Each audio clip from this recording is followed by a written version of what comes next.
Gran parte del éxito del régimen nazi en Alemania no fue únicamente Hitler y las acciones militares, sino una campaña de control y difusión de su ideología a través de los medios de comunicación. El encargado de esta campaña fue el ministro de propaganda Joseph Goebbels, cuyo legado a la publicidad y el marketing no solo es político, es más conocido como los 11 principios de la propaganda, que no solo fueron aplicados por su partido, sino que a día de hoy siguen empleándose tal y como fueron propuestos. Punto número 1.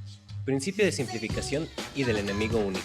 Consiste en adoptar una idea única, un único símbolo, es decir, unificar todas las ideas que te representan en una sola, a la par que conviertes a todos tus enemigos en una sola unidad opuesta a la tuya. Así individualizas al adversario a un único enemigo.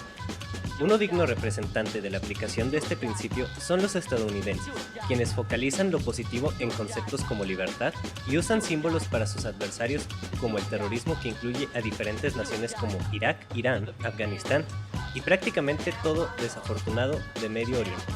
Punto número 2. Principio de método de contagio. Reunir diversos adversarios en una sola categoría o individuo. Los adversarios han de constituirse en suma individualizada. En pocas palabras, culpar de todo lo que se puede a algo o a alguien.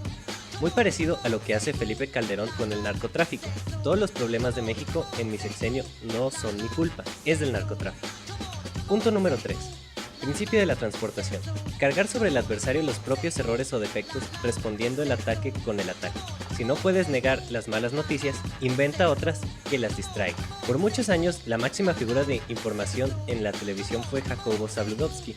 Por lo mismo, en el año 68, cuando se dio la matanza de Tlatelolco, pasó a la historia por confirmar el control mediático del gobierno en esa época con la frase "Hoy fue un día soleado" y ninguna alusión a lo ocurrido en la Plaza de las Tres Culturas. Punto número 4. Principio de la exageración y desfiguración. Convertir cualquier anécdota, por pequeña que sea, en amenaza grave. En el gobierno de Obama, con la crisis económica que atraviesa el vecino del norte, la magnificación no se hizo esperar responsabilizándolo, y hubo quien llegó a decir que en Estados Unidos nunca había tenido crisis hasta que llegó Obama, olvidando la gran crisis de 1929. Punto número 5. Principio de la vulgarización. Toda propaganda debe ser popular, adaptando su nivel al menos inteligente de los individuos a los que va dirigida. Cuando más grande sea la masa a convencer, más pequeño ha de ser el esfuerzo mental a realizar. La capacidad respectiva de las masas es limitada y su comprensión es escasa. Además, tiene gran facilidad para olvidar. Aquí es donde entran los jingles, esas curiosas tonadillas populares bastante efectivas como medio de propaganda y publicidad, porque después de todo, si no sabes qué decir, cántalo. Punto número 6. Principio de orquestación. La propaganda debe limitarse a un número pequeño de ideas y repetirlas incansablemente, presentarlas una y otra vez desde diferentes perspectivas, pero siempre convergiendo sobre el mismo concepto. De aquí viene también la famosa frase: si una mentira se repite suficiente, acaba por convertirse en una verdad. Desde finales de los años 70, con la llegada de Fidel Castro a la presidencia alrededor del mundo y principalmente Estados Unidos, se han forjado la creencia popular de que el exmandatario cubano es un dictador o un tirano, concepción que se sigue manteniendo de manera casi universal. Punto número 7. Principio de renovación. Hay que emitir constantemente informaciones y argumentos nuevos a un ritmo tal que, cuando el adversario responda, el público esté ya interesado en otra cosa. Las respuestas del adversario nunca han de poder contrarrestar el nivel creciente de acusación. El 11 de mayo de 2012, en el campus Ciudad de México de la Universidad Iberoamericana, el candidato presidencial del PRI, Enrique Peña Nieto, ante los estudiantes, dando inicio a una batalla de jóvenes contra el candidato del PRI y la Casa Televisa, por el mal manejo de la información y lo que ambos representan.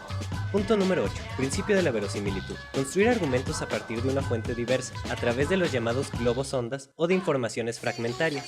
A Andrés Manuel López Obrador, no solo en la campaña de 2012, sino desde el 2006, se le ha atacado como un peligro para México. Sin embargo, ha sido desde sectores fragmentarios, ya que el mayor número de simpatizantes de AMLO proviene de la clase media, media baja, que constituyen una mayoría en México. Principio de la silenciación. Acallar las cuestiones sobre las que no se tienen argumentos y disimular las noticias que favorecen el adversario. También contraprogramado con la ayuda de medios de comunicación afines.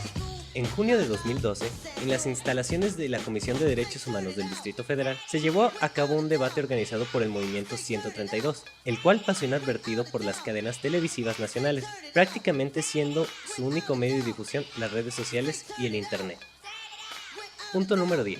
Principio de la transfusión. Por regla general, la propaganda opera siempre a partir de un sustrato preexistente, ya sea una mitología nacional o un complejo de odios y prejuicios tradicionales. Se trata de difundir argumentos que puedan arraigar en actitudes primitivas.